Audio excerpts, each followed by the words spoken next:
There are moments that split a life into before and after. One would come for Han Daesung on a battlefield soaked in blood, seconds after he killed something so enormous it had blotted out the sky. He would stand over the corpse of an ancient titan, a creature older than human civilization, breathing hard, hollow with exhaustion, certain the worst was behind him. Then a spear would punch through his back and out through his chest. The one who drove it would not be an enemy he had been fighting all day. The strike would come from a celestial, something that considered itself divine, and as Daesung bled in silence, it would pull the titan's power from his body and walk away without looking back. That moment was still years ahead of him. There was another one buried even deeper in the dark, standing in a place with no sky and no floor, watching a projection in the air like a film he could not stop. His friends dying, not in slow dramatic sacrifice, fast, the way real people die. Seoyeon's back slamming into stone, Chanho's voice cutting off mid-sentence. His mother's hands, still. He would stand there and count every face, and feel something curdle inside him that had survived 80 years of hell with its integrity intact. That moment was further ahead still. But before any of it, before the titan, before the spear, before that vision, there was a 13-year-old boy, on a Monday afternoon, 2 weeks before his middle school graduation, walking home through an ordinary Seoul neighborhood thinking about dinner. He never made it home. The gate appeared without warning. Not the kind hunters are dispatched to close. No barriers, no government cordons, no alerts on anyone's phone. It split the air like a wound and took him straight down. One moment he was on pavement, and the next he was falling through a place with no name yet, into a dark so complete it felt alive. He landed in hell, not metaphorically, not in some spiritual shadow realm that looked like a misty forest if the lighting were kind.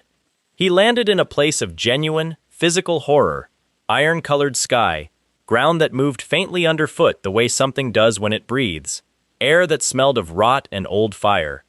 Creatures circled him within seconds, things with too many joints, things that had evolved to kill with patience and precision.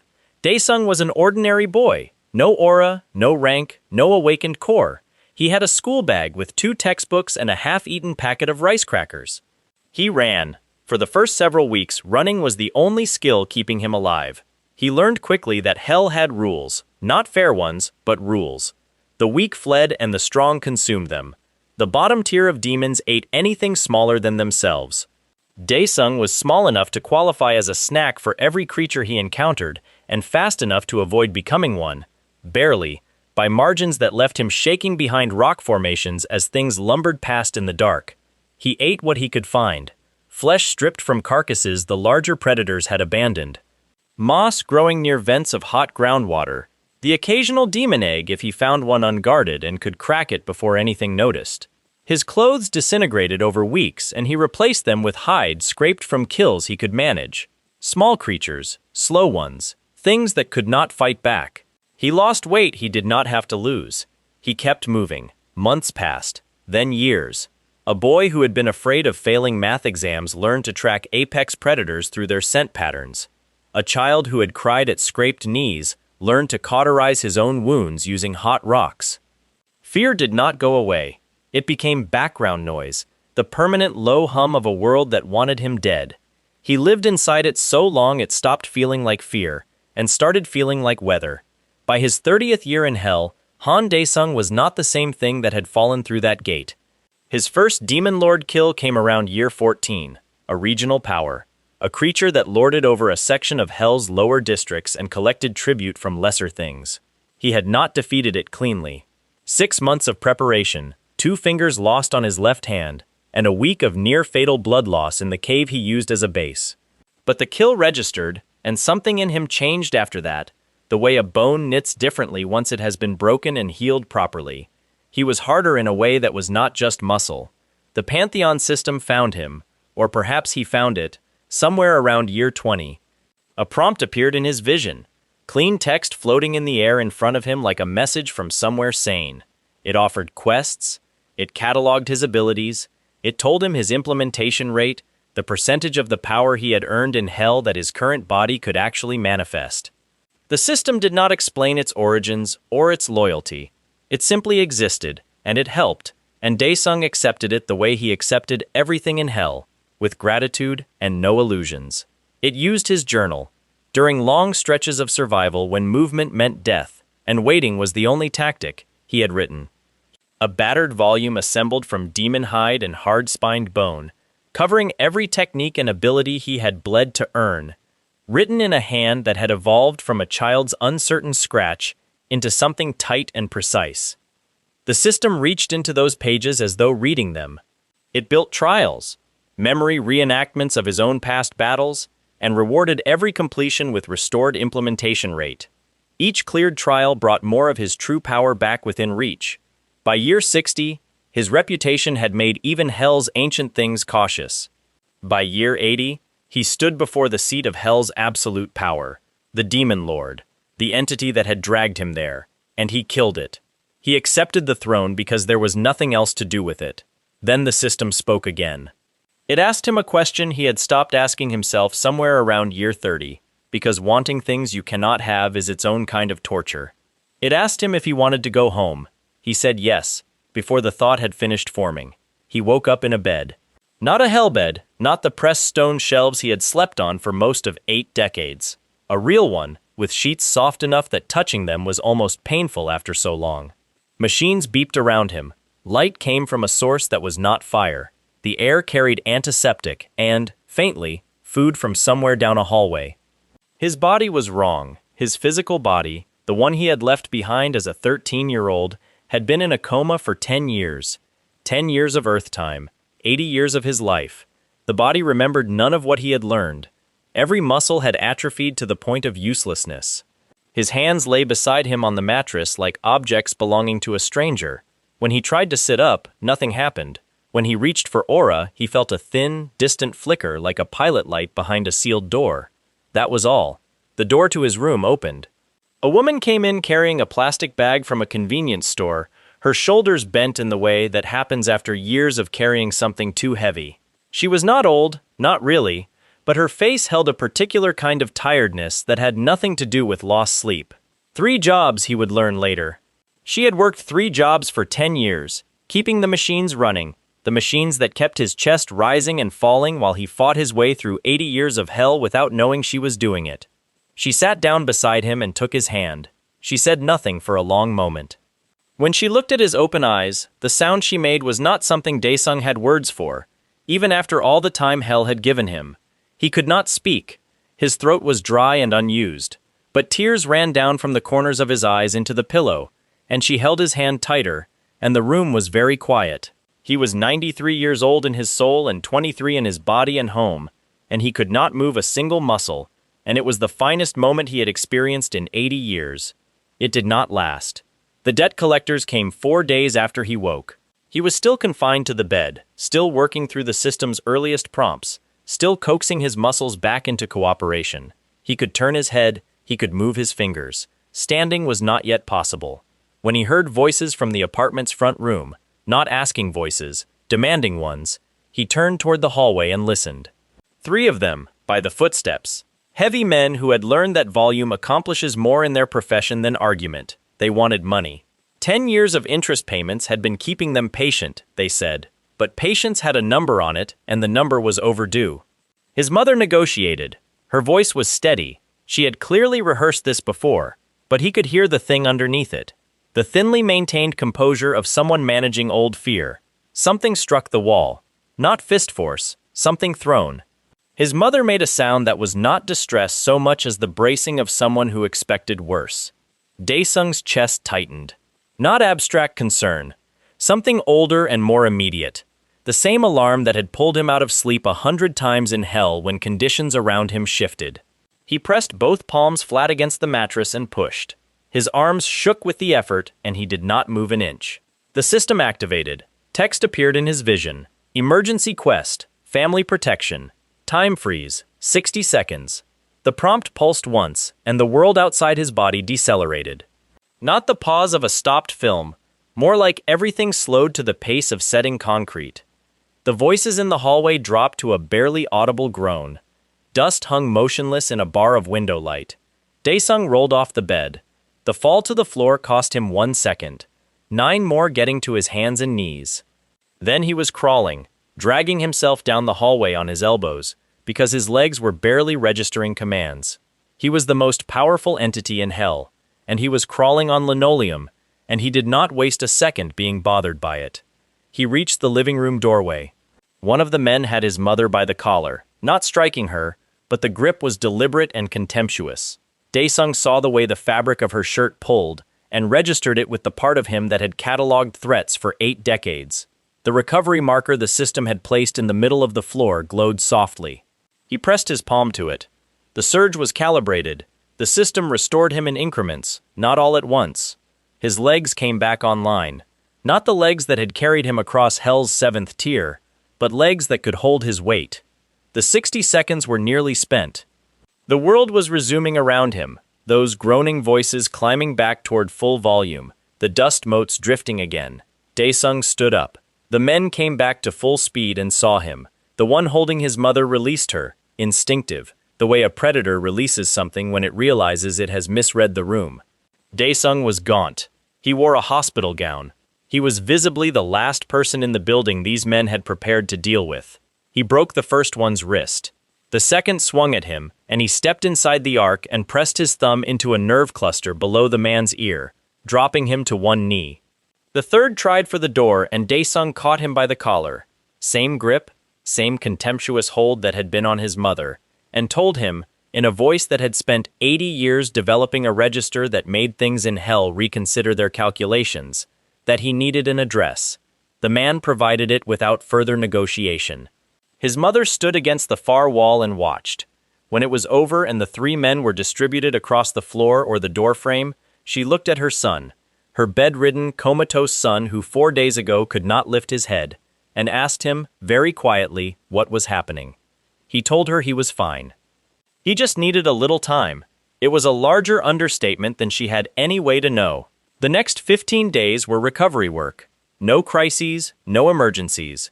Just Daesung and the Pantheon trials. Each one worked the same way. The system pulled a page from his hell journal and constructed a memory replay in a sealed subspace. He would step into a past moment and fight his way through it. Each clear rewarded him with implementation rate.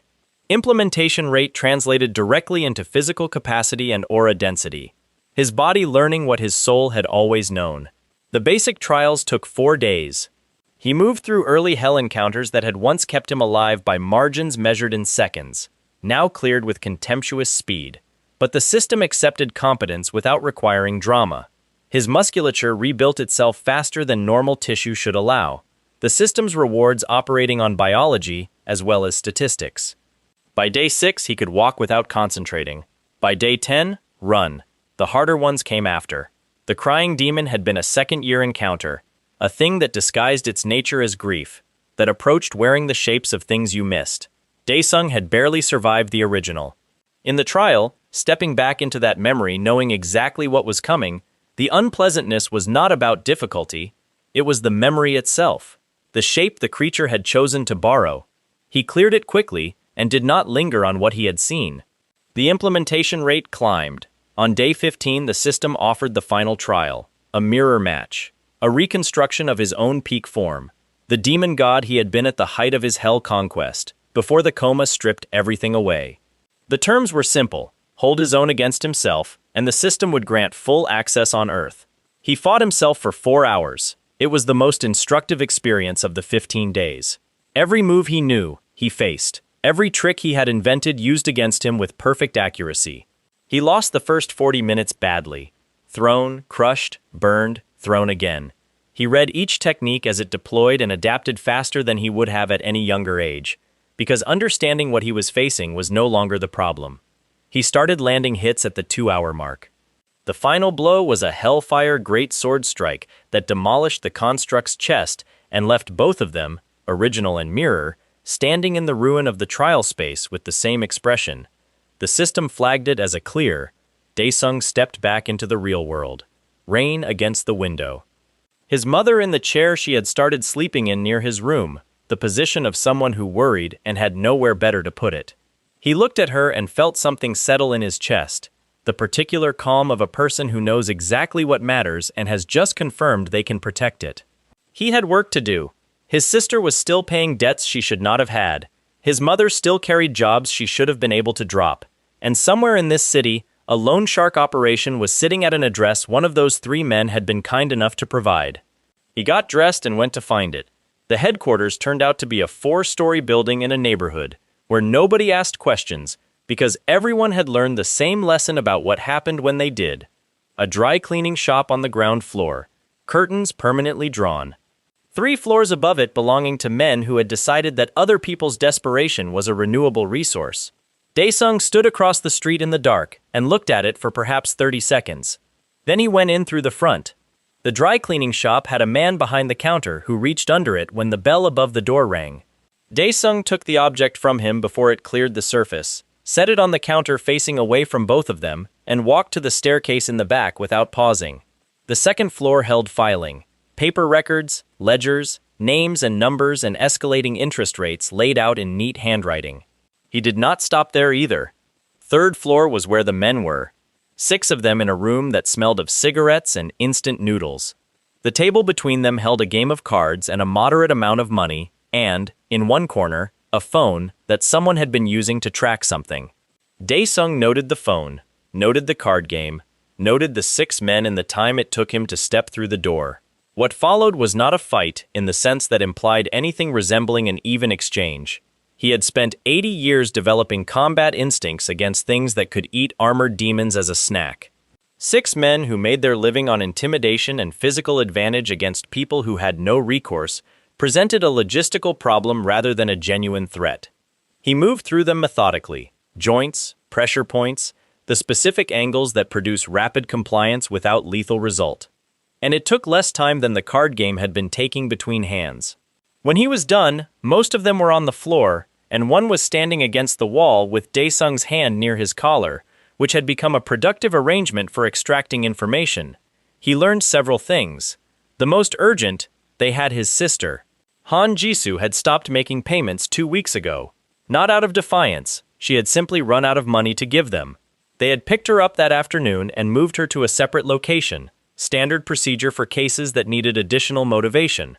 The man against the wall explained this with the tone of someone describing a filing system, which told Daesung a great deal about how long this operation had been running and how normalized the brutality had become. He got the address. The location was a warehouse district on the eastern edge of the city, 20 minutes by car, longer on foot.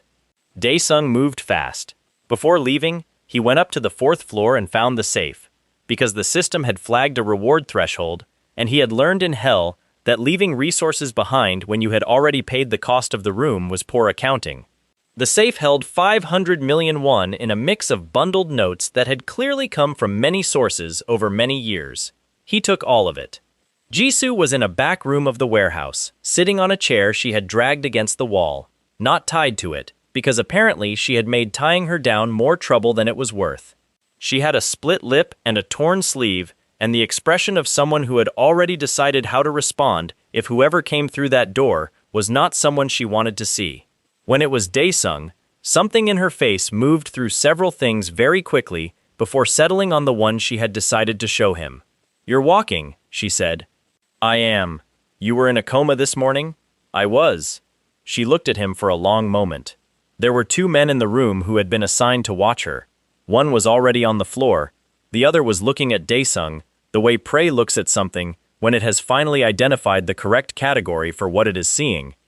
"Are you going to explain any of this?" Jisoo said. "Or are you just going to keep being mysterious and annoying like you've apparently decided is your whole thing now?" The second man tried to use that moment of distraction. It did not work. Daesung turned back to his sister and said she could ask whatever she wanted on the way home. She asked 11 questions during the walk to the subway, 6 on the train, and 4 more while they ate at a 24-hour noodle place because she had not eaten since morning and refused to continue the interrogation on an empty stomach. He answered them in sequence with whatever approximation of the truth he judged she was ready for at each point. His sister had always been sharper than people assumed from the sharp tongue. She processed information the way their mother did, quickly and without flinching, and by the time they were on the second bowl she had assembled a working theory that was accurate in its major components if a little light on the 80-year detail. She told him she was angry at him. She said it the way someone says something they mean deeply and have wanted to say for a long time. He told her he knew. He did not argue with it. She picked up her chopsticks and continued eating, and Daesung watched his sister eat noodles at 2 in the morning in a bright fluorescent restaurant, and felt the odd particular relief of a thing returning to the shape it was supposed to have. He registered as a hunter 3 weeks later. This was less a career choice and more a practical acknowledgement of how the modern world had organized itself around the gate problem. Since the portals had first appeared a decade ago, society had restructured accordingly. The Hunter Association existed to classify, license, and deploy the people whose awakened aura made them useful against what came through. Without a license, using aura abilities in public was illegal. Without legal status, the work Daesung intended to do, clearing gates, building income, rebuilding his family's finances, had no framework to operate within. He went to the registration facility on a Tuesday. The assessment room was clean and bureaucratically cheerful, in the way of all government facilities that have been given a modest renovation budget. Posters on the wall showed rank tiers, F through S, illustrated with progression imagery that was probably meant to be inspiring. 3 examiners sat behind a long table with tablets. A 4th managed the equipment at the far wall, a line of smooth white spheres mounted on pedestals, each one calibrated to measure aura output and translate it into a rank placement.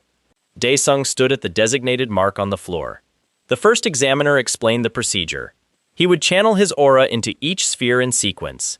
The sphere would register and display a reading, and the readout would inform his rank classification. Simple, standardized. The spheres were designed to handle any output up to and somewhat above the known maximum for S-rank hunters, which was the highest practical category. The examiner had given this explanation perhaps 400 times and delivered it with the efficiency of something memorized long ago. Daesung placed his hand on the first sphere. He was not trying to break it. He was, in fact, applying what he would have described as a gentle probe, the kind of minimal reach he used when he wanted to check an environment without alarming it. In hell, this was called restraint. On Earth, against a calibration device designed for human aura ranges, it was like testing a bathroom scale with a freight container. The sphere cracked. Not slowly. It cracked in the way things do when the structural integrity fails simultaneously throughout the entire object. A spiderweb of fractures spreading in the half-second before the whole thing came apart and showered the table with fragments. Silence. The lead examiner looked at the empty pedestal where the sphere had been. His expression was that of a man encountering a problem his training had not included a protocol for. They brought a second sphere. This one was rated higher. The backup equipment for cases where the first seemed defective. Same procedure, same result, faster this time, because Daesung was now paying closer attention and still could not modulate down far enough to prevent it. The sphere detonated rather than cracked, the fragments hitting the protective screen they had apparently installed after the first one. The examiners conferred in a huddle that involved lowered voices and significant glancing. They brought the third sphere. This was the special one, the room's maximum capacity device, reserved for theoretical outliers, never actually used in standard assessments. The examiner who placed it on the pedestal did so with the care of someone handling something they had been told was irreplaceable. Daesung looked at it. He looked at the examiners. He tried to think of a way to explain that he was not doing this deliberately, and concluded there was no version of that sentence that would help. He touched it. The third sphere did not crack or detonate. It imploded first and then detonated, the two events separated by perhaps a third of a second, which produced a sound that brought 2 people running from the hallway outside. The lead examiner wrote something on his tablet. He wrote it slowly, with the energy of a man who had already accepted that his afternoon was going to be unusual and had moved through his available emotional responses to arrive at professional neutrality. The official assessment, borderline. The only classification that made any administrative sense when all measurement equipment was non-functional. Daesung left with paperwork that entitled him to a provisional license and a note in his file that the facility would need to order replacement spheres. He had been home for 20 minutes when the shot came.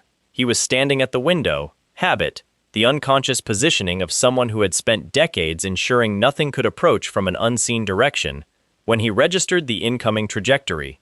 Not through any special power, through the particular quality of the air pressure shift that precedes something moving at speed through it from a distance. 80 years of survival instinct cataloged it before his conscious mind had assembled the full picture. He turned his head. The figure was on a rooftop across the street, 3 buildings down. Prone position, which was professional. Long gun. She had been set up for some time, which meant she had been watching the assessment facility and followed him. Also professional. He raised his hand and pointed at his forehead. It was not bravado. He had assessed the threat accurately. The bullet was aura-enhanced, which made it more dangerous than standard ammunition, but still well within the category of things his current implementation rate could handle. He was, in the hierarchy of threats he had navigated in the last several months of his life, genuinely not concerned. What he was interested in was who had sent her. The shot came. He felt the impact. A bright, sharp pressure at his temple that dissipated through his blood neutralization response. The aura in the bullet scattering against his without gaining purchase. He rolled his head slightly with it, the way you roll with an impact, to reduce the jarring. Then he was already moving. He crossed the street before she had processed that the shot had not worked. He was up the side of the building using a combination of aura-enhanced grip and the fire escape she had not considered a threat vector because people on fire escapes could not move this fast. She was still reconfiguring, still working through the logic problem of why her target was still standing, when Daesung reached the rooftop level and came over the parapet. She was capable. She made 2 intelligent decisions in the next 4 seconds that bought her time she ultimately could not spend. He noted both with the appreciation of someone who respects competence even in inconvenient contexts. The third decision was an injection, something in a small case at her belt, the kind of thing a professional carries when capture is preferable to surrender, and he was already restraining her wrist when she reached for it. She looked at him, very close now. She had brown eyes and a small scar through her left eyebrow, and the expression of someone who had expected tonight to be straightforward. He asked who sent her. She gave him, in the end, not a name but enough of a description for the system to work with. An organization within the Hunter Association's structure, not the public face of it, the parts that operated in the spaces the public face did not look at closely. A manager, his operative had said, without elaborating further. The Pantheon system registered the interaction and delivered a new artifact to his inventory, Soul Prison. A construct that could hold the consciousness of the dead and read what they carried. He did not use it tonight, but he filed it as one uses a tool that will matter later. He was walking back to the building entrance when he heard his phone. Chanho, his childhood friend, who he had contacted the day after leaving the hospital, and whose response had been, first, a long silence, and then, practical questions about whether Daesung needed a place to stay and whether dinner was a reasonable option for that evening. That had been 3 weeks ago. Since then, Chanho had been researching guild registration requirements, with the focused energy of a man who had found a purpose he had not previously had. The text was not about guild registration. Dae, something's happening in Gangnam. Are you near it? There's something on the news. He was not near Gangnam. He was on a rooftop in a different part of the city, holding information from an assassin who had recently tried to shoot him in the head, but he had teleportation-adjacent tools in his system inventory, and a growing understanding of what something's happening in a city with an active gate system typically meant. He called Chanho back. "Where are you right now?" he said. "I'm at the noodle place near the station." A pause. "The one you like." Chanho had been doing this since Daesung came back, anchoring himself to preferences that were 10 years old and slightly out of date but deeply familiar to him. Daesung found it endearing. There are people running past the window.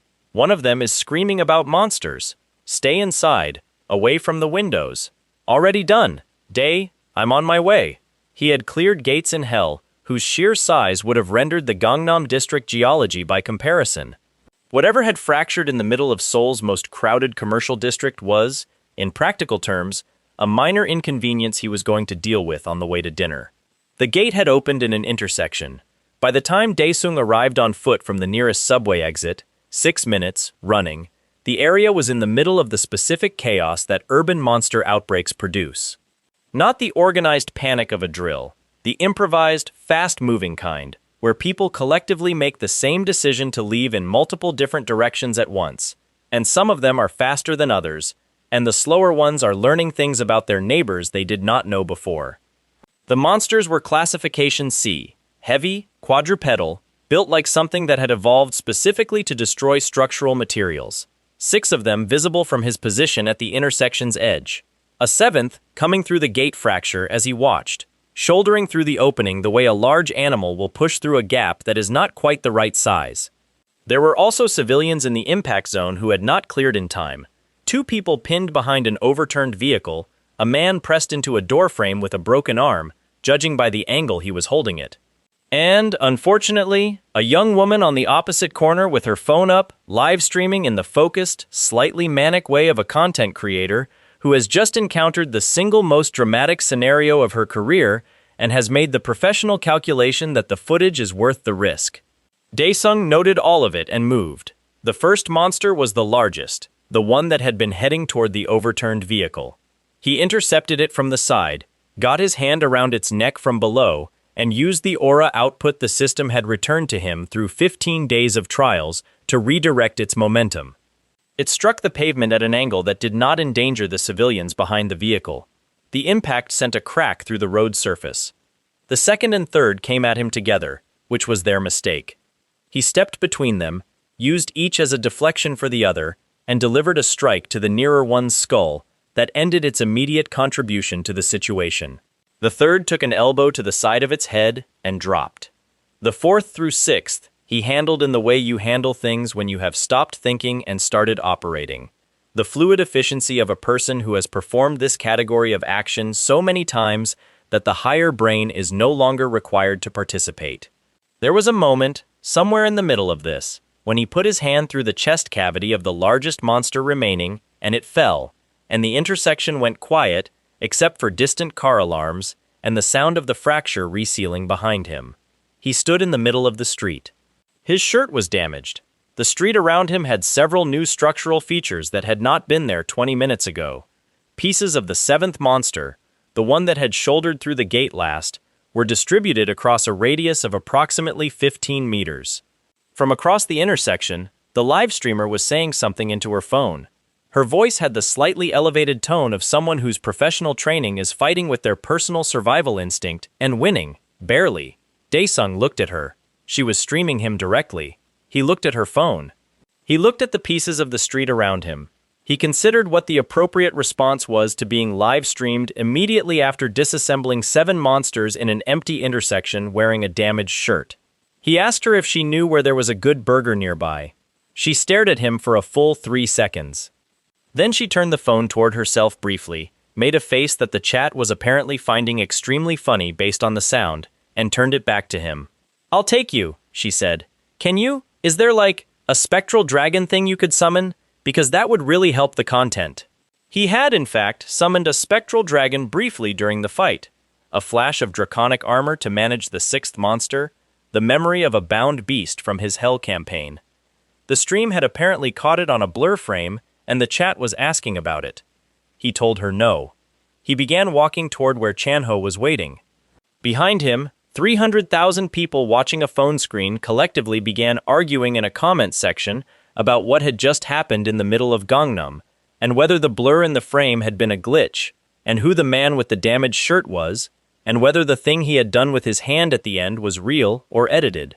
Chanho was at a table in the back of the noodle restaurant, with 2 cups of tea going cold, and the expression of a man who had heard the sounds from outside and drawn accurate conclusions.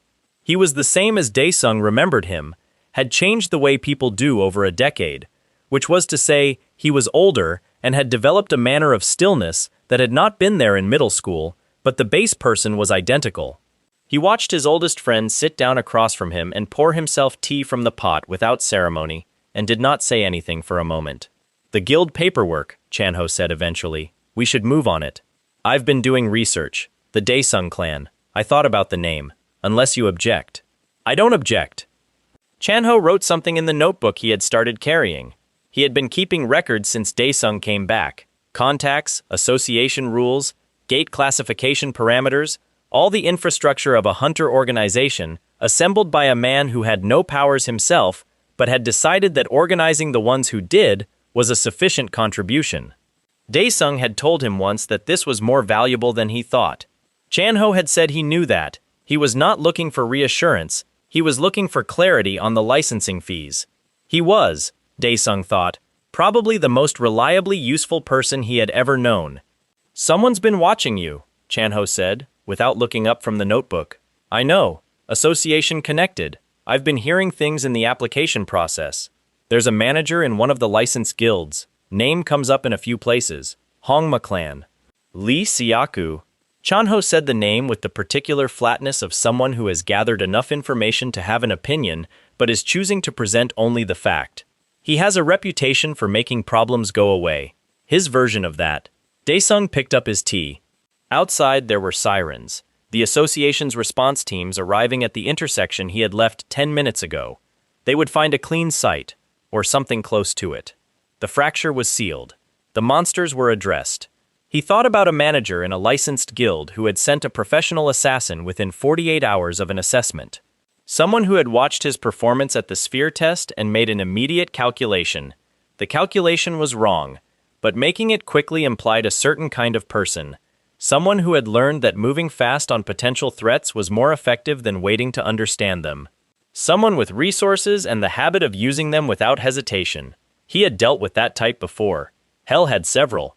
Tell me more about Siaku, Daesung said. Chanho turned to a page in his notebook that was, Daesung noticed, already full of writing.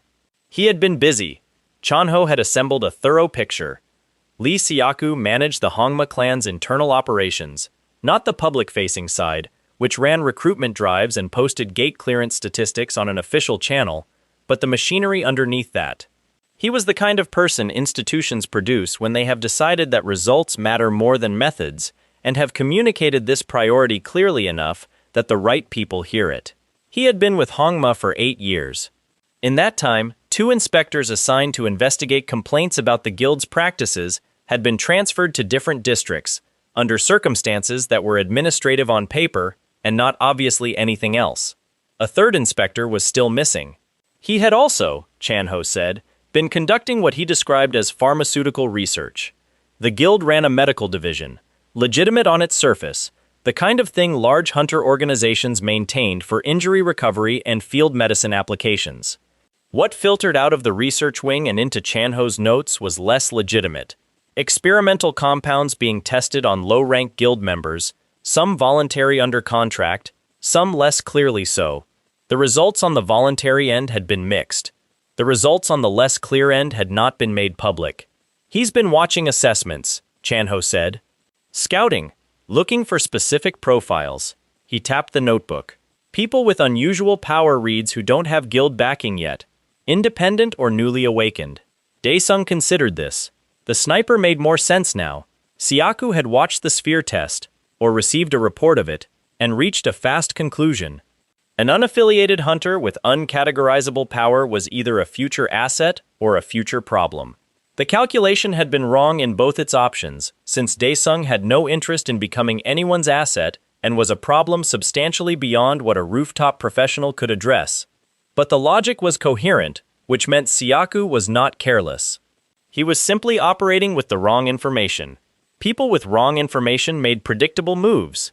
Daesung had learned this in Hell, where the creatures that underestimated him had followed recognizable patterns right up until the moment they could not follow any patterns at all. He told Chanho to keep the guild registration moving. He had a licensing exam in 3 weeks. The practical exam ran across 3 floors of a controlled dungeon facility, a constructed gate environment where the association tested candidates in progressively escalating scenarios. Floor 1 was mob clearance. Floor 2 was a boss-type encounter with a guardian creature. Floor 3 was a judgment scenario, more complex, designed to assess tactical thinking rather than raw output. Daesung arrived with the rest of the exam cohort on a Wednesday morning. 31 candidates, a spread of ranks from the high F class to the lower reaches of A, assembled in a staging area with the particular collective energy of people who are nervous and trying not to show it. He noted most of them in the quick ambient way he noted everything. Not surveillance, just the habit of categorizing environments. He also noted the ones who were not nervous. 2 candidates near the back of the group carried themselves differently. Not the calibrated stillness of experienced hunters who had been in real gates enough times to manage their adrenaline. Something else. A baseline certainty that did not match the context. One of them, a heavy-set young man with close-cut hair and an A-rank pin that looked recently acquired, met Daesung's eyes across the room and held the look a beat longer than necessary. That was Jinchul. He had the face of someone who had spent a long time being told he was exceptional and had decided this was simply accurate rather than encouraging. He looked at Daesung the way some people look at things they have already decided to dislike. Not curiosity, just confirmation of a prior judgment. Daesung looked away and waited for the exam to start. The first floor went normally, for perhaps 8 minutes. The mob wave was standard for the difficulty rating, mid-class creatures in an enclosed stone corridor, manageable in groups with reasonable coordination between candidates. Daesung cleared his section fast and moved to assist at a choke point where 2 candidates were being pressed. He did not do anything that required explanation. He kept his output within a range that looked like very good A-rank work, rather than the entire other category of thing it actually was. Then the golems appeared. They came through a side passage that was not on the exam floor plan. That was the first signal. The creatures themselves were the second. They were not association fauna. They were something assembled rather than natural, their bodies carrying the particular wrongness of things that have been constructed at the junction of organic and alchemical materials. Daesung recognized the engineering principle from Chanho's notes. Mutant serum. Dr. Park's work, or work adjacent to it. Whatever Siaku's pharmaceutical research had been producing, some of it was standing in a government exam facility attacking licensed candidates. Several of the candidates scattered. 2 went down in the first contact, not dead but badly hurt, and the exam administrators on the observation deck above were shouting into radios in the compressed, urgent way of people whose protocols have just become inadequate. One golem was substantially larger than the others, a primary construct, the others orbiting it in a hierarchical pattern. It moved toward the center of the floor where the cohort was thinning out. Daesung assessed it. The construct was powerful within the frame of what it was. It was not intelligent. It operated on targeting logic, which meant it could be deceived by a sufficiently convincing alternative target. He placed himself between it and the nearest group of retreating candidates, and when it oriented on him, he reached through the targeting mechanism the way you reach into a complex lock and find the tumblers. It took 40 seconds. The golem stopped. Then it turned, slowly and with the mechanical grace of something recalibrating, and stood at his shoulder like a very large, very ugly guard dog. From the observation deck, no one spoke for a moment.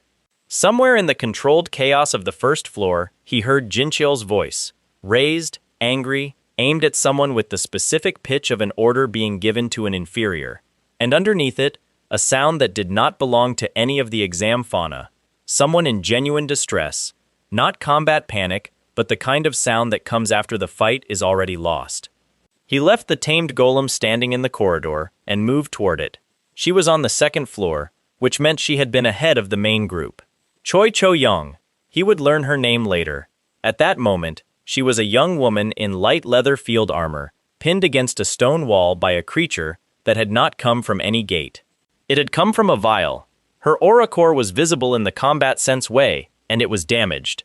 Not from the current fight, older damage, the kind that has been lived with, worked around, managed across many gates.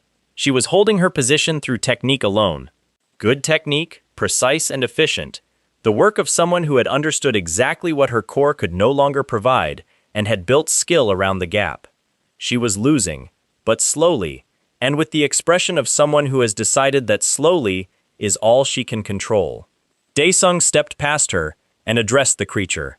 It was over quickly. When he turned back, she was looking at him with the guarded assessment of someone who has just been helped and is working out how to feel about it.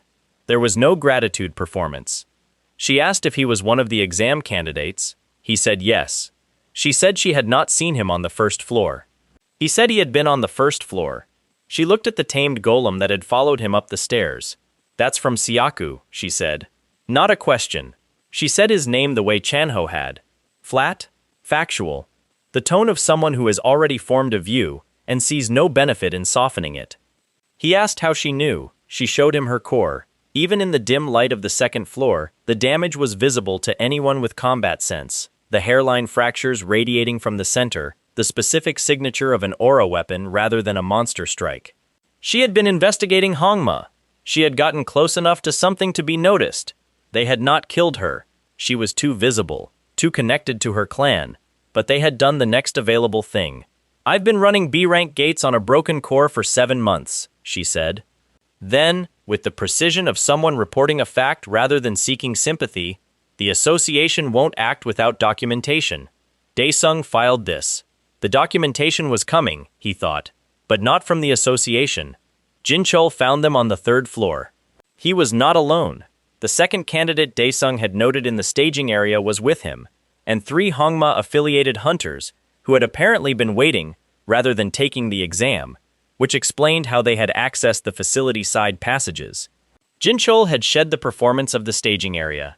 His expression now was the one underneath the other one, not the examined certainty but something rawer, a frustration that had an old root somewhere Daesung could not yet see. He told Daesung to step aside.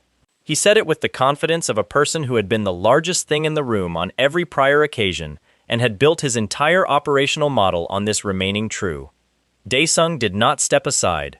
The mutant serum was in Jinchul's blood. He could see it in the way the man moved, the slight irregularity in his aura output that natural development did not produce. It made him strong, genuinely strong, stronger than the A-rank pin suggested, strong enough that the exam candidates who had crossed him in prior gates had found the experience educational. In another context, this might have been a real fight. Daesung let him make the first 3 moves. He blocked each with one arm, using less aura per block than he needed to, letting Jinchul feel the resistance and interpret it as effort. The 4th strike he redirected with enough additional force that Jinchul hit the wall and made a sound he immediately tried to suppress. He stood over him. He said he had 3 questions. Jinchul looked up. Something had happened to the old certainty. Not gone, but bent, like a tool that has met the edge it was not rated for. Daesung asked about the 3rd missing inspector. He asked about the pharmaceutical documentation in Hongma's research wing. He asked about Dr. Park and the name of everyone above him in the organizational chain. The exam facility had observation equipment on every floor. All of it was running. The administrators on the deck above had made the correct professional decision to let the recording continue even as their protocols had become inadequate, because whatever was being documented was going to matter to someone later. Jinchul gave him the answers. Not immediately. There was a period of resistance, and then there was the tamed golem stepping forward, and then the resistance concluded. He gave the answers in the specific, detailed way of someone who has been carrying information as a burden, and has been relieved of the choice of whether to keep carrying it. Daesung let him finish. Then he asked him to stand up. Jinchul stood. He had enough pride left for that. The Hellfire Greatsword came from Daesung's inventory without ceremony. Not the full demon god manifestation, but enough. Enough to be clearly something this world did not have a classification for. Jinchul looked at it, and the pride finished its work, and then there was nothing in his face but a very old fear. The blade came down at an angle that the observation cameras caught clearly. Jinchul hit the floor in 2 portions. Not dead, the strike was calibrated for that, not an accident of mercy but a decision. A man who could answer further questions was more useful alive. The wound sealed on its own within seconds, the mutant serum's regeneration protocol doing exactly what it was designed to do, which was the most useful thing the serum had ever contributed. Choyang stood nearby and watched. She had not flinched. She had the expression of someone watching a debt being paid that has been accumulating for 7 months. The association investigation moved fast once the exam footage circulated. Siyaku's operation had been careful, but it had not anticipated someone taming its constructs and extracting confessions on a government recording system. The documentation Choyang had been unable to gather alone was now supplemented by Jinchul's spoken inventory, which turned out to be extensive. The missing inspector's location was found within 2 weeks. The pharmaceutical research wing was raided and Dr. Park was taken into custody, a development Daesung noted with the understanding that his own version of consequences for the doctor was pending and would not look like custody. Daesung received his A-rank license 7 days after the exam. The examiner who processed the paperwork did not make eye contact for the duration of the appointment, which Daesung attributed to the sphere situation and did not address. He went directly from the association office to the Business Registration Bureau with Chanho, who had been sitting outside the building with the guild formation paperwork already completed, requiring only the license number to file. They submitted everything before noon and ate lunch to celebrate, which consisted of Chanho ordering more than he needed and talking about operational plans for the next 6 months, while Daesung listened and occasionally asked questions that redirected the plans toward what was practical. The Daesung clan was formally registered at 2:17 in the afternoon. Chanho framed the certificate. This was not a joke. He purchased a frame on the way home and hung it in the small office he had rented near the guild registration district, on the wall between a whiteboard covered in names and a printed copy of the gate rank frequency data for the past quarter. "Director," Daesung said, testing the title. "Guild Director," Chanho said. "There's a difference. I've been researching it." He had been. He had also, quietly, over the previous week, put together a benefits package for eventual guild members, a conflict of interest policy, and a draft code of conduct, none of which Daesung had asked for. He had simply decided these were things a real guild should have, and built them while Daesung was handling the other category of problems. The Daesung clan's first solo gate clear happened the next afternoon. A C-rank team gate, the association had logged as requiring 5 to 7 hunters with an estimated clear time of 3 to 4 hours. Daesung went alone. He was out in 18 minutes. The gate report required 4 association employees to sign off because the single hunter clear didn't fit any existing field in their system, and they had to improvise a documentation process. The maritime gate came 3 weeks later. It opened offshore, a midpoint in the Western Sea Lane, categorized initially as A rank based on the aura signature, upgraded to A+ when the first team to approach reported the size of the fracture and the scale of the things emerging from it. The association pulled together a response group that included the S-rank cluster currently operating out of Korea's eastern hub, Seo Dongchul, the S-rank director of the Hope Orphanage, and an uncommonly large man who generated lightning the way some people generate opinions, constantly and with enthusiasm. Changshik, Korea's highest-ranked active swordsman, who had a reputation for commenting on the elegance of his own technique mid-battle, and Haran, the Ocean Clan's primary healer, who Changshik spoke to with a frequency that had become noticeable to everyone in their operational radius. Daesung was added to the response list because the association had recently begun treating his A-rank designation as a formality that did not correspond to observable reality, and because the maritime gate was the kind of problem where having someone with uncategorizable capabilities was preferable to not having them.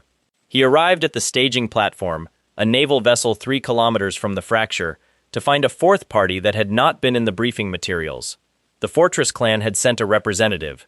She was standing at the boat's railing when he arrived, looking at the fracture in the distance with an expression of clinical enthusiasm that did not match the situation's intensity level.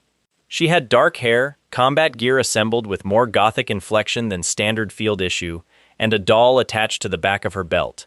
A small, battered thing with button eyes and a cracked face that would have looked at home in a horror film's establishing shot. She was talking to it, not loudly, in a murmur that was clearly ongoing and had been ongoing for some time. Seo So-yun turned when he came aboard. She looked at him with the assessment of a person cataloging a new variable against existing models. Then her expression changed in a way that was specific and somewhat alarming. "Oh," she said. "Oh, that's interesting." She was looking at the aura around him, not the surface layer that the spheres had tried to measure, but the deeper pattern, the thing that experienced summoners and aura readers could detect if they knew the vocabulary. She clearly knew it. "You've been somewhere else for a very long time," he said he had. "Where?" "Hell." She looked at him for another moment. The doll's button eyes were facing the fracture. She reached up and adjusted it so it faced Daesung instead. "He likes you," she told him. He did not ask about the doll. He moved to the briefing group, where Dongchul was drawing diagrams on a laminated surface with a marker, and Changshik was watching him with the polite tolerance of a person waiting to disagree. The gate itself was complex. Below the surface, the fracture had built a layered structure, not the single corridor design of standard gates, but something with genuine architecture, multiple chambers each with distinct creature populations. The S-rank trio moved through it with the efficiency of experienced field hunters who had worked together enough to need minimal communication. Dongchul held the heavy positions, his lightning-clearing chambers in broad arcs. Changshik moved between his strikes with swordwork that was, as he mentioned twice, quite clean. Haran managed support from a position of careful tactical depth. Seon deployed her summons in patterns that were either brilliantly unorthodox or completely chaotic, and produced identical results regardless. She narrated the doll's observations to herself as she worked. The narration was occasionally useful intelligence. Daesung cleared the chambers the others didn't reach, which was most of them. The final chamber held something that had not been in the preliminary intelligence, a creature the reports would later struggle to classify. Something that had been in this gate for longer than the gate had technically existed. Its body mutated across the development period into a form that bore only ancestral resemblance to the creature it had started as. Larger. Structured differently. Its aura output registered at the high edge of what Daesung's combat sense classified as notable, which was a range that contained most of the threats the rest of the operational group had ever encountered. It looked at them from the far end of the chamber. Daesung looked back. Something in the creature's aura pattern was familiar. Not the shape of it, but the signature underneath. The chemical warping. He had seen it before, 3 floors up in an exam facility, in the blood of a young man with a recently acquired A-rank pin. He understood a moment before the creature screamed. Jinchol! The regeneration protocol had done exactly what it was designed to do, and it had done it in the environment of an uncontrolled gate, where the aura density was off the scale and nothing corrected or contained what the serum produced. Bisected, left for dead in the gate after the exam chaos, he had regenerated into something the serum had intended, and the original design had never constrained. The creature before them had Jinchael's aura signature, and approximately none of his prior form. It was larger than Dongchul by a significant margin, and it was angry in the specific way of things that were once human and have retained enough of that origin to carry grievance without retaining enough to govern it. Changshik's sword hit it and slid off. Dongchul's lightning struck it 3 times in sequence, and the third one made it angrier. Seoyun's summons engaged it from the flanks, buying angles, buying time. The doll was pointed at the creature with the focused intensity of a targeting system. Daesung used the dragon armor, the full manifestation this time, the one the livestream had caught a blur frame of, not a partial deployment. He pulled from the Hell Journal's implementation, from the months of trial work, and the armor came down around him the way something settling into its proper form does when the form has been waiting a very long time. The creature hit him with the force of something that had evolved to destroy things. He absorbed it and hit back. The exchange lasted long enough for the S-rank trio to regroup and coordinate flanking coverage. Dongchul's lightning found a seam in the creature's restructured biology on the 5th strike. Soyun's curse summon locked its left side. Changshik, to his credit, found the angle that Daesung's pressure had created and used it with the precision of a man who had spent 15 years being very good at one specific thing. Daesung ended it. He did not use the Hellfire Greatsword. There was a scale consideration, the chamber walls and the structural integrity of the gate. He used a close-range aura compression strike that hit the creature's core directly, and when the creature fell, the chamber went quiet in the way that spaces do when the largest thing in them has stopped moving. He stood in the quiet. Seyon was beside him with a speed that was disorienting. She had moved during the fight itself, but the movement now was different, personal rather than tactical. She was looking at him with the same expression she had worn on the boat railing, the clinical enthusiasm calibrated against something she was calculating in the background. "What was your implementation rate?" she asked. He told her it was not a number she had a reference point for. "Try me," she said. He looked at the creature's remains, at the chamber around them, at the gate that had contained something that had once been Jinchol and had, through the compounded errors of an unethical pharmaceutical program and an uncontrolled environment, become something that 3 S-rank hunters had needed 30 minutes to dent. 80 years, he said. She was quiet for a moment. Then she turned to the doll. "I told you," she said to it. The association's classification review board met 3 days after the Maritime Gate report was filed. The deliberation took 40 minutes.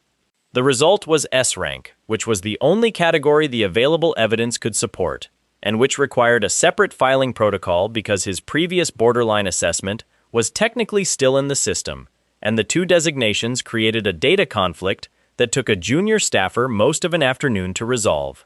Chan Ho was waiting outside the classification office with 2 cups of coffee and the guild director expression, which was the one he wore when something he had planned for had arrived on schedule. "S-rank," Daesung said. "I prepared the guild materials for this outcome." He handed over the coffee. Last week. When it became statistically obvious. They walked back through the afternoon and Daesung drank his coffee and thought about the things the Maritime Gate had confirmed. Siaku's program had not ended with Jincheol. Jincheol had been a demonstration of what the serum could produce under controlled circumstances. The gate had shown what it produced without them. There were more people in Hongma's pipeline, candidates being processed toward whatever outcome Siaku was engineering, and Siaku had not been stopped, only inconvenienced, and an inconvenienced man with resources and a habit of fast action was a specific kind of problem. He also thought about Se-yun. She had appeared at the gate without being briefed in the standard materials, which meant she had information channels the briefing process did not. She had identified his aura's nature within 30 seconds of proximity, which meant her skill set included capabilities the Fortress clan's public profile did not list. She had asked the right questions and processed the answers without apparent surprise, which meant her models for what was possible had more room in them than most. She had also given him her contact information on the way off the boat, written on a business card with the doll's face printed in one corner, and said she would be useful to him. He had not discarded the card. The harder problems were coming. He could see the shape of them gathering in the distance the way Hell's weather systems had gathered, slow and enormous and inevitable. An alien organization working through human channels, a corrupt association structure that went higher than Siaku, and somewhere above all of it, a category of entity that had not yet shown itself, but that his 80 years of acquired instinct kept flagging as present. The S-rank license meant he could work openly now, at the scale the problems required. He told Chanho to start reviewing applications for guild members. Chanho said he already had a shortlist. Of course he did. The shortlist had 6 names. Chanho walked him through each one over 2 hours at the guild office, the whiteboard behind him covered in colored notation that distinguished between confirmed abilities, rumored ones, and what Chanho called personality considerations, which was his term for whether someone would be more trouble than they were worth once the initial enthusiasm of guild membership wore off. He had done reference interviews with people who had worked alongside each candidate in prior gates. He had cross-checked association records. One name he had struck through in red 2 days ago after something came up in a reference conversation that he had not liked the sound of. The remaining 5 were solid.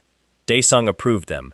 He was reaching for the door when Chanho said there was one more thing. Dr. Park had moved his laboratory.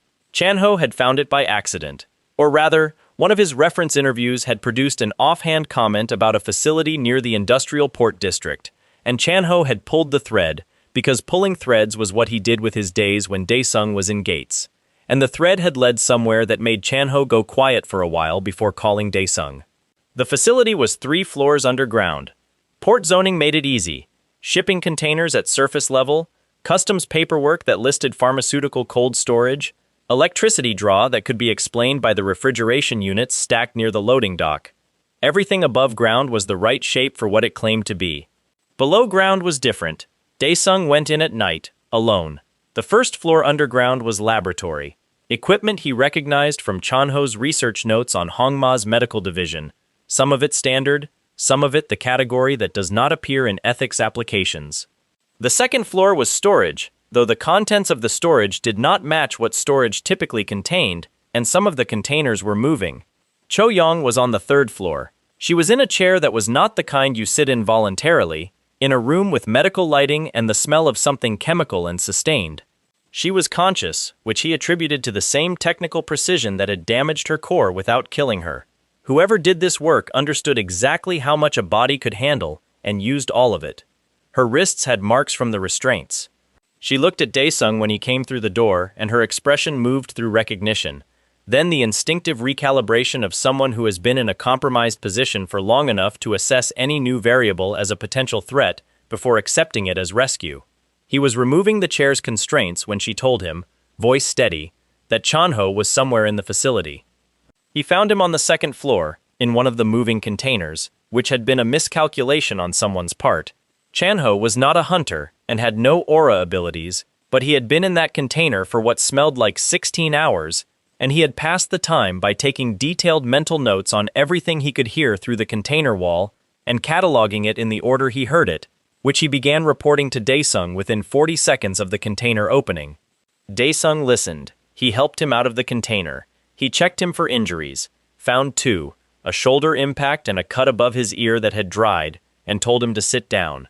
Chanho sat down and kept reporting. Dr. Park was on the first floor. Daesung went up. The doctor was a small man with the specific self-possession of someone who had spent decades being the most technically knowledgeable person in whatever room he occupied, and had organized his personality around this fact. He looked at Daesung without fear, which was either professional composure or an accurate assessment that the association would intervene before anything drastic occurred. Both calculations were wrong.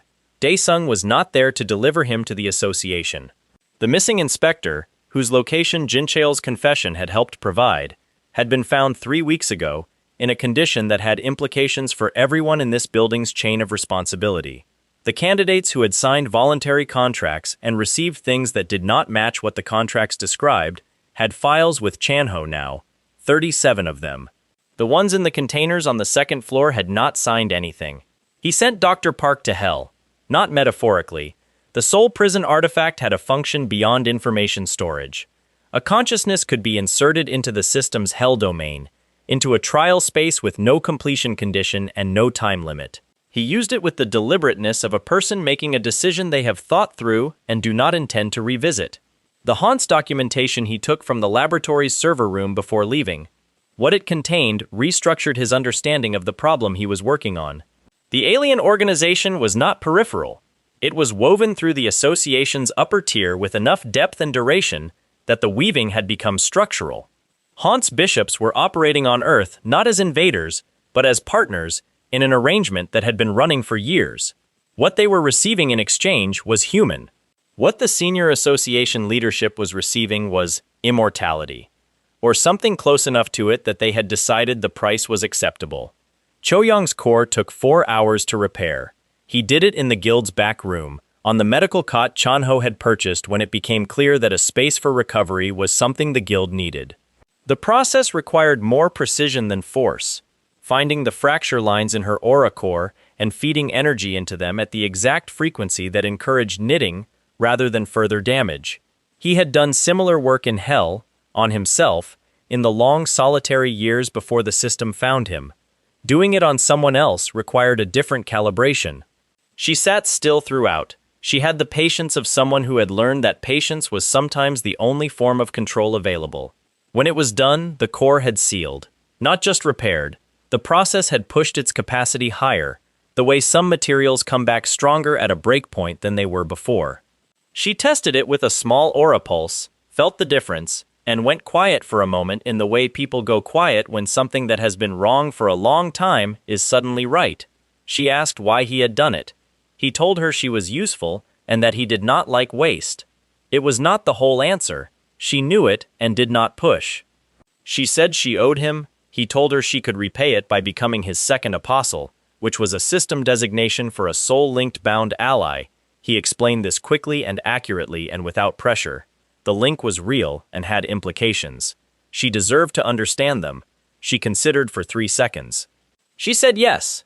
Seo Soyeon, who had been in the corner of the room examining the doll's button eyes with the concentration of someone performing a diagnostic, said this was correct, and that she had been first, and that the order mattered.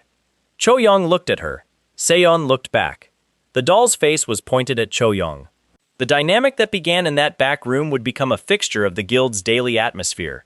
A persistent low-temperature competition that expressed itself primarily through professionalism and the occasional passive observation delivered in a tone calibrated to land. Chanho, from the doorway, wrote something in his notebook. Dongchul's situation was more urgent. The Hope Orphanage director had been caught in the edge of an S-rank gate fracture that no one had predicted opening where it did, on a morning when he had been 2 streets away doing something that had nothing to do with gate work.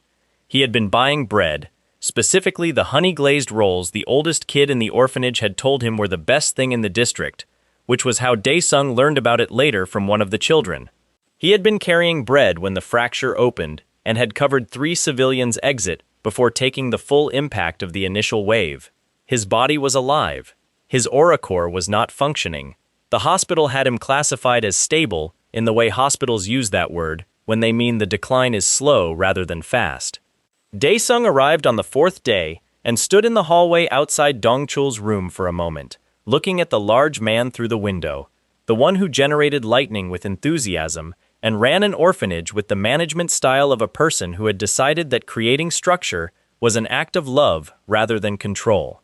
The S-Class Awakening Core had been in his inventory since the Maritime Gate.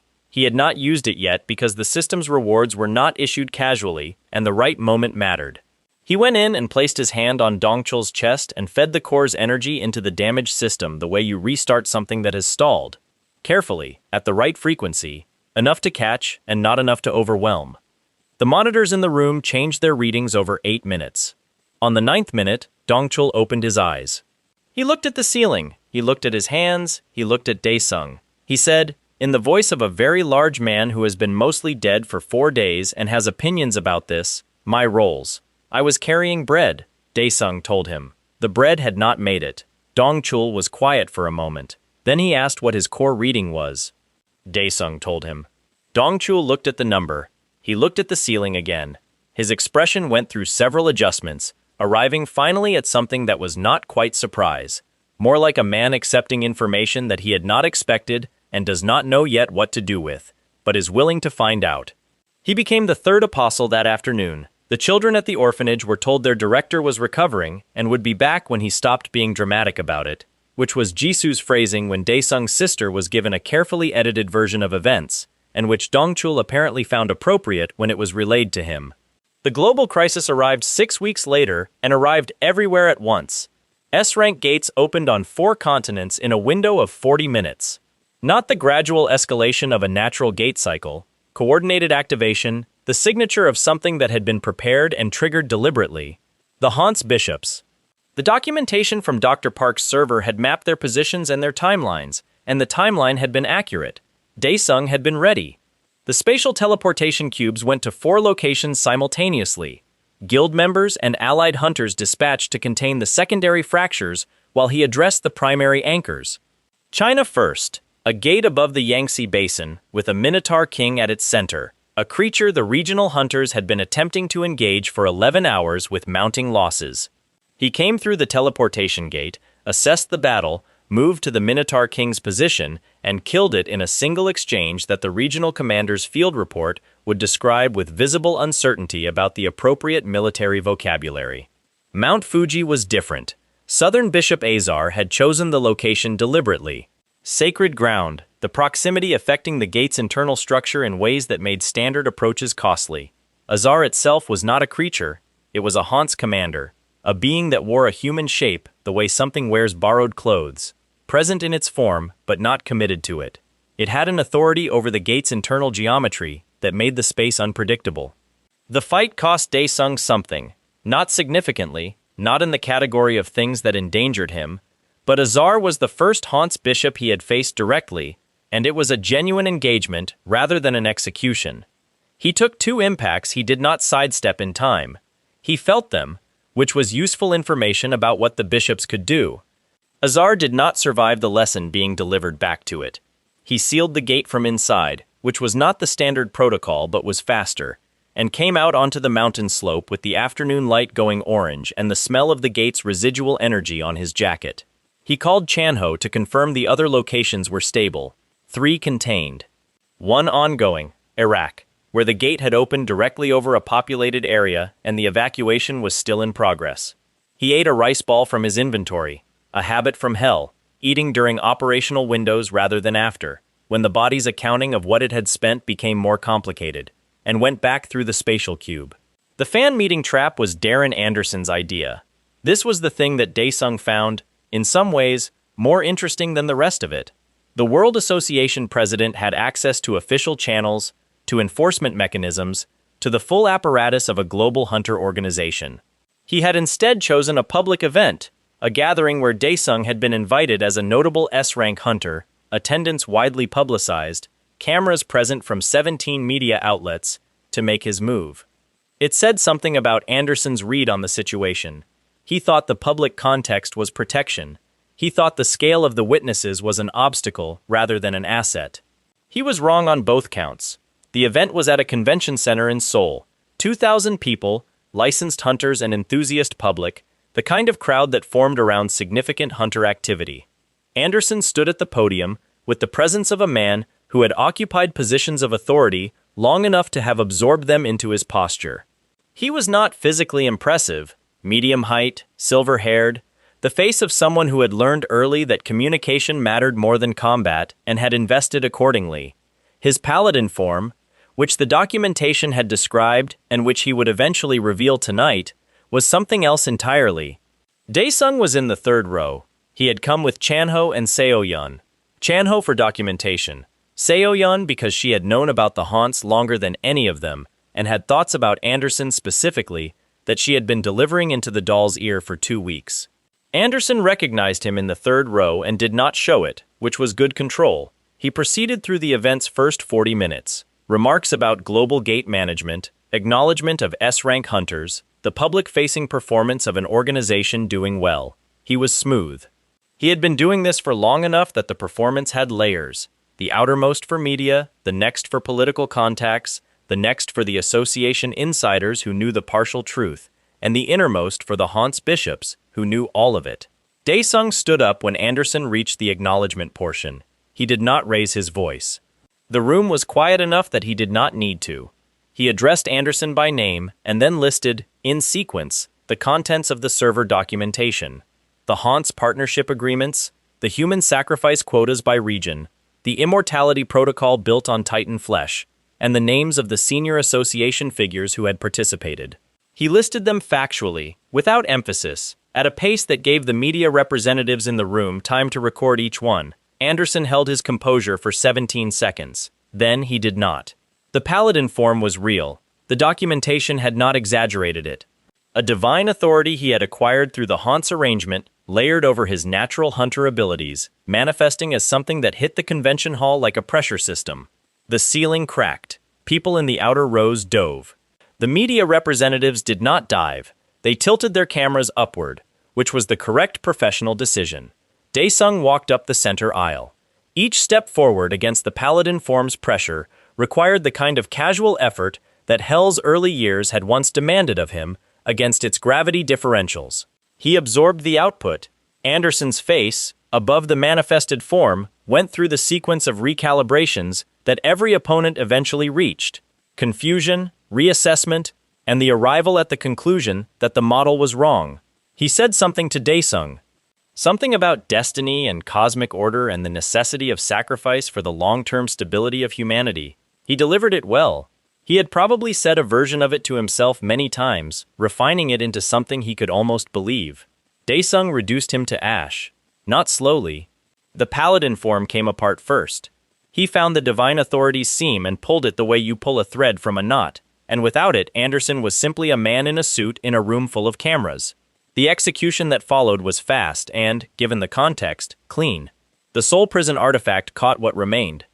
The Immortal Elders, 7 senior association figures who had partaken in the same arrangement, who were in a private room behind the stage with the specific luxury of people who believed themselves categorically protected, he addressed next. Their immortality protocol did not function at the level of authority he operated at. He incinerated them, which took less time than the documentation had taken to read. The convention hall was very quiet. He told the remaining association staff that the organization would need new leadership and that there were people who knew how to handle the transition and to please call them. He had a list. Chanho had prepared it 3 weeks ago. Hecaton came from the desert. High Priest Ramsh had been waiting for the Haunts network to be compromised. The activation of the Chaos Titan was the contingency, the move for when the slower infiltration strategy failed and something more absolute was required. Ramsh triggered it in the Taklamakan Basin, in a location that maximized the geometric spread of the sacrificial altars his people had been constructing for 2 years under geologic cover. The altars powered the resurrection. The Chaos Titan had been dormant for longer than human civilization had existed, its body dispersed in fragments through several gate dimensions.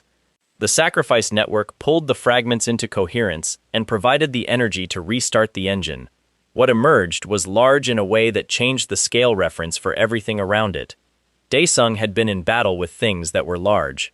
Hell's deeper tiers contained creatures that required artillery-level strikes just to establish their attention.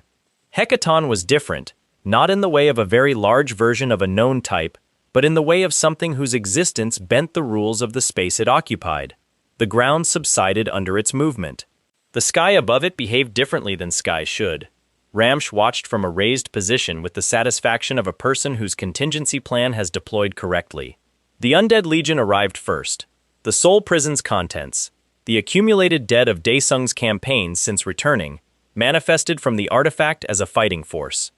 They engaged the Titan's surface defenses, the smaller creatures that orbited it and served as interference. They were not going to damage Hecaton. Their job was different: create angles, draw attention, hold positions that shifted the Titan's response priorities. Daesung came up through the formation. The demon god transformation was the thing the journal's implementation had been building toward since the first trial. Not a partial manifestation, not the dragon armor, the complete form. The peak he had reached after 8 decades of becoming something Hell had not initially contained a category for. It came down over him like a second skin that was also a weapon, and also a statement about what the universe had been dealing with all along. Hecaton looked at him. He looked back. The fight lasted 4 hours, and cost him everything the form had to give. He attacked its joints, its core structures, the dimensional anchoring points where its resurrection energy was still consolidating. Each hit registered. None of them ended it. The Titan was ancient, and the resurrection had given it coherence that mere damage could not simply dismantle.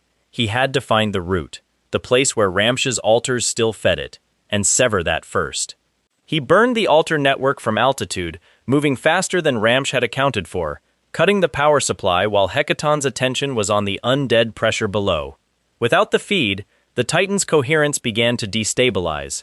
Not collapse, not yet, but the edges of its form lost precision. He came down from altitude at the speed that the full demon god form allowed, and hit the Titan's core with an execution slash that drew on the last reserves of the implementation, the very bottom of what the Hell Journal's 8 decades had stored. Hecaton came apart. He was standing in the aftermath, in the smell of ozone and displaced reality, on ground that had become a different shape from what it had been that morning, when the world registered the kill. The Titan's fragments dispersing, its ancient coherence dissolving, the desert going quiet in the specific way of places where something very loud has recently stopped. He was empty. Not hurt. The scale of what the form could take was considerable, but genuinely depleted, the aura reserves stripped to the baseline. He was in the position he had been in several times in Hell, after the largest fights, functional, standing, and running on nothing but the structural integrity of 80 years of conditioning. Ramsh was still on his elevated position. Whatever the High Priest had felt watching the contingency plan be dismantled, he had contained it into stillness. A man processing a magnitude of failure he had not built a protocol for. He fell to Daesung's approach without ceremony, and then something hit Daesung from behind. Not a monster. Not Ramsh's people. The spear was a different material than anything the battle had produced. Not hellfire, not human-forged aura. It came from above, from a direction he had not been watching because the threat above had been resolved, because the sky was empty and the fight was done. It punched through his back and out through his chest. He looked at the end of it. The material was celestial. He knew the signature the way you know the smell of something you have encountered before in a different context. From Elysium. From a category of entity he had assessed as pending, flagged by his instincts but not yet encountered directly. The hand on the other end of the spear was attached to something that wore light the way armor wears metal. It said something, in a voice that carried the confidence of things that have been powerful for so long that power has become indistinguishable from correctness. Something about cosmic destiny and necessary order, and a mortal who had gone further than the parameters permitted. Then it reached past him and took Hecaton's core from the dispersed fragments. He felt it go. The prize the whole day had produced, the authority the Titan's defeat should have transferred, pulled cleanly from his reach while he was standing on a spear. The Celestial withdrew upward without looking back. He stood there with the spear through him and the empty battlefield around him and the smell of a fight that he had won, and looked at the sky where the thing had gone, and the particular feeling that moved through him in that moment was not pain or anger. It was something quieter and more durable, the thing that had kept him moving through 80 years of hell when moving had seemed unreasonable. He filed this. He filed the entity's voice, its manner, its name. It had said its name. He recognized it from the haunt's documentation's celestial references. He filed what it had taken and why, and what that implied about what was coming. He pulled the spear out of his chest. The wound closed. He was S-rank and a demon god's heir, and the sealing properties of the spear were trying to work against a constitution that had been built in an environment where everything tried to kill it for 8 decades, and the sealing worked. Partially, he could feel his access to the deepest implementation layers narrowing, a door being pushed partially shut. Partially, he filed that too. Chanho's call came in 20 seconds later. He answered it. "Hecaton," Chanho said. "The news is covering it. Are you?"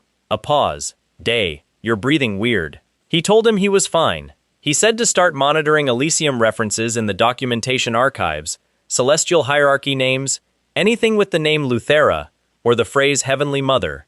Chanho wrote something. The sound of a pen on paper, familiar across 20 years of different contexts, the same person, writing things down, because writing things down was how he made sense of whatever Daesung brought him.